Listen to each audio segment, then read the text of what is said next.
Assalamualaikum warahmatullahi wabarakatuh.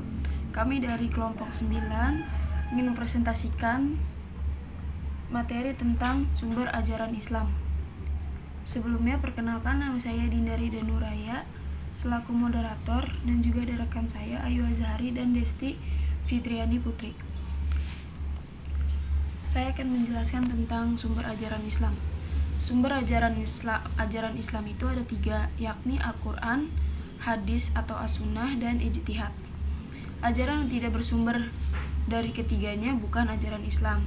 Sumber ajaran Islam pertama dan kedua adalah Quran dan hadis langsung dari Allah Subhanahu wa taala dan Nabi Muhammad SAW. Sedangkan yang ketiga, ijtihad, merupakan hasil pemikiran umat Islam, yakni para ulama mujtahid atau yang berijtihad dengan tetap mengacu kepada Al-Quran dan As-Sunnah. Al-Quran sebagai sumber. Secara harfiah, Al-Quran artinya bacaan atau qara'a yaqra'u Qur'anan, sebagaimana firman Allah dalam Quran surat 75 ayat 17 sampai 18. Sesungguhnya atas tanggungan kamilah mengumpulkannya dan membacanya. Jika kami telah selesai membacakannya, maka ikutilah bacaan itu. Al-Quran adalah kumpulan wahyu atau firman Allah yang disampaikan kepada Nabi Muhammad SAW, berisi ajaran tentang keimanan, akidah, tauhid atau iman, peribadahan atau syariat, dan budi pekerti, akhlak. Al-Quran adalah mukjizat terbesar Nabi Muhammad SAW, bahkan besar pula dibandingkan mukjizat para nabi sebelumnya. Al-Quran membenarkan kitab-kitab sebelumnya dan menjelaskan hukum-hukum yang telah ditetapkan sebelumnya. Fungsi dari Al-Quran: 1. Sebagai pelajaran dan penerangan. Al-Quran tidak lain adalah pelajaran dan kitab yang memberi penerangan. Quran surat Yasin ayat ke-69. Yang kedua, sebagai penebar kitab-kitab suci sebelumnya. Yang kedua, sebagai pembenar kitab-kitab suci sebelumnya.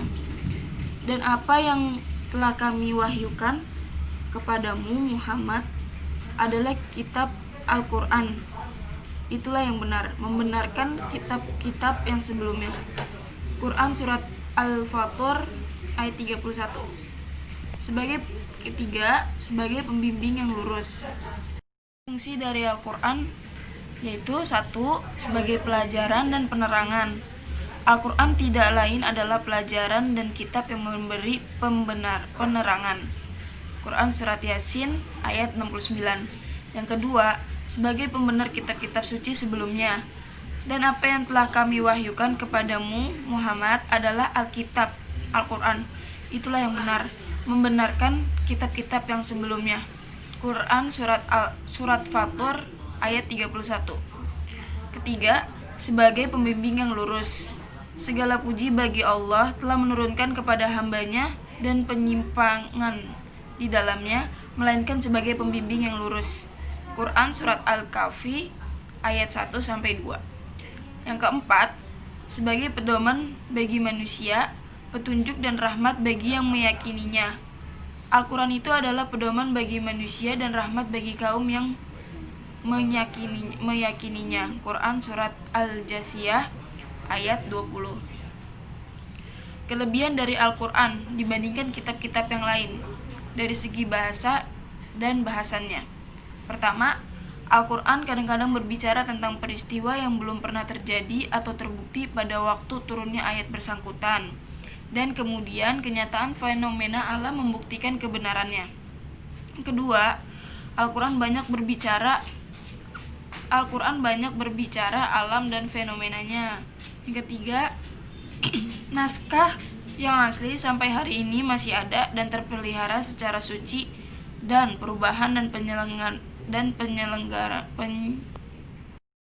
kelebihan dari Al-Quran dibandingkan kitab-kitab lainnya dari segi bahasa dan bahasannya, yaitu Al-Quran kadang-kadang berbicara tentang peristiwa yang belum pernah terjadi atau terbukti pada waktu turunnya ayat bersangkutan, dan kemudian kenyataan fenomena yang membuktikan kebenarannya.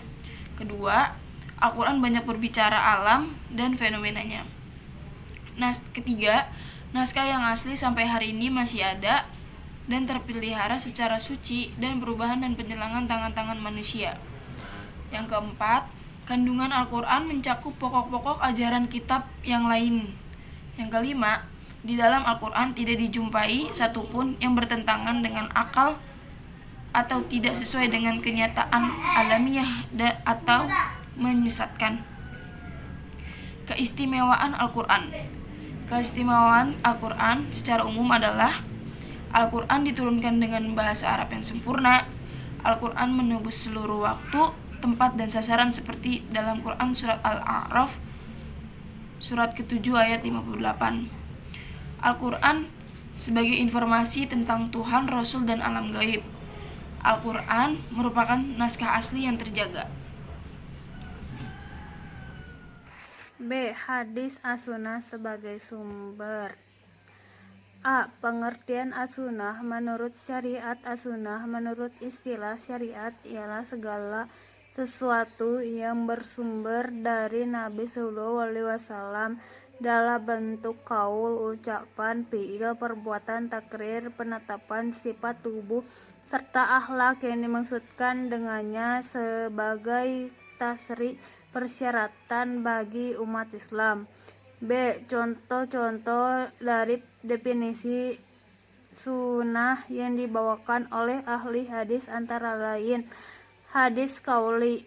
Sunnah dalam bentuk ucapan ialah segala ucapan Nabi SAW yang ada hubungannya dengan tasri, sebagaimana sabda Nabi SAW, min husni islamil ma'rid tarkuhu mala, yakni di antara kebaikan Islam seseorang ialah meninggalkan apa-apa yang tidak bermanfaat baginya. Hadis fi'li. Sunnah yang berupa perbuatan ialah segala perbuatan Nabi SAW yang diberitakan oleh para sahabatnya tentang wudu, sholat, haji, dan selainnya. Contoh: Anna Utsman bin Affan anna Nabiyya sallallahu alaihi wasallam kana yuqlahu liyatahu. Dari Utsman bin Affan bahwasanya Nabi sallallahu alaihi wasallam apabila berwudu beliau menyela-nyela jenggotnya. Hadis takriri ialah segala perbuatan sahabat yang diketahui oleh Nabi Sallallahu Alaihi Wasallam dalam beliau membiarkan sebagai tanda setuju dan tidak mengingkarinya. Contoh: qala Nabiyyu sallallahu alaihi wasallam li Bilalin inda sholati subhi, ya Bilalu hadasni biarja amalin amil tahu fi'il islami faina samitu dafan laika baina yadaiya fi zanati qala ma amiltu amalan arza indi ana lam tatohar tuhuron fi salatin min lailin aw nahari ila sholaitu bizalika tuhuri ma kutibali an yusolaya.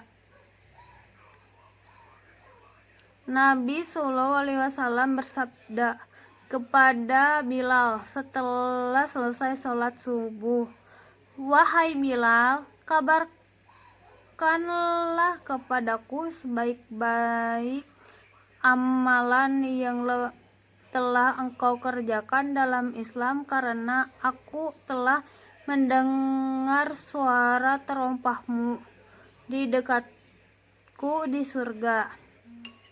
Ia menjawab, sebaik-baik amal yang aku kerjakan ialah bahwa setiap kali aku berwudu, siang atau malam, mesti dengan wudu itu aku sholat sunnah beberapa rakaat yang dapat aku laksanakan. Ijtihad sebagai sumber.